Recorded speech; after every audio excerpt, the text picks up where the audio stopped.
俄乌前线战事正酣之际，莫斯科突然传来巨响，无人机袭击了俄罗斯总统府。这是乌克兰发动的斩首行动吗？别着急，事情还未水落石出，但普京确实很生气。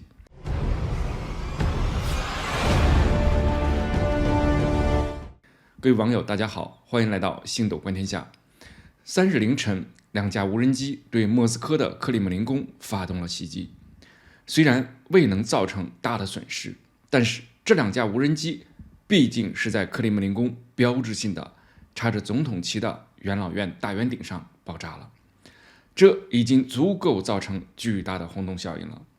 在克里姆林宫内部，习惯上把这栋建筑称为1号楼，因为总统官邸和总统办公厅都位于这座建筑的内部，里面有一个著名的叶卡捷琳娜大厅。我们在电视上经常看见普京在这里举行小型的仪式，接待外国的元首。普京安然无恙。据俄罗斯官方称，当时普京根本就不在克里姆林宫，而在郊外的总统别墅。别说总统，普通人都没伤着一个。爆炸发生在总统旗的旗杆中部，总统旗都没受损。虽然是这样，但是这次无人机袭击的意义和影响却不容小觑。到目前为止，没有任何人宣布对此次袭击负责，这是各方最关心的问题。这方面存在着多种说法。俄罗斯官方最早发布声明称，泽连斯基政府在3日凌晨使用2架无人机袭击了总统府。俄罗斯军方使用了电子干扰系统，成功将无人机击落。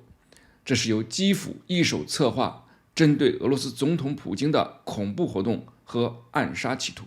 值得注意的是，过了1天以后，俄方又突然改口说，这种袭击事件背后的策划者是美国，而且对袭击目标甚至是手段，基辅都没有任何权利做出修改。注意，这里面有2点十分关键：一是断定为美国指使乌克兰实施，而且定性是恐怖活动；二是定性为针对普京的暗杀。乌克兰方面一如既往矢口否认。泽连斯基说，我们没有攻击普京或者莫斯科。在我的印象里，开战以来，在俄罗斯发生的一系列暗杀、爆炸、火灾等等破坏事件之后呢，乌克兰方面基本上都是否认参与，这次也不例外。但是我这么说并不是在暗示，我认为这次袭击一定是乌克兰方面所为。美国更是断然否定。国务卿布林肯表示，对俄方的说法持半信半疑的态度，暗示对俄罗斯方面的事实陈述和结论不相信。白宫国安会战略沟通协调员科比也在电视访谈中声称，美国和克里姆林宫发生的袭击没有任何关系，美国不会做这样的事儿。现在外界都在纷纷揣测，究竟谁是主谋，目的又是什么？有的说乌克兰国防情报局是策划者，有的说无人机从乌克兰领土奔袭800多公里不太可能，因而断定是俄罗斯境内的反战游击队所为。还有更大胆的说法，说这是跟当年的莫斯科剧院人质事件一样，是俄罗斯情报部门自导自演的，目的就是为了像当年对车臣一样，制造对乌克兰发起灭顶攻击的理由。我的看法是，现在做这些猜测都没有意义，而且可能永远都得不到答案。重要的是，事件已经发生了，它将会造成什么样的后续影响？俄罗斯总统新闻秘书已经说了，俄罗斯将采取审慎的、符合俄罗斯利益的报复行动。梅德韦杰夫更是发出了标志性的狠话，俄罗斯不排除选择肉体消灭泽连斯基及其政府的可能性。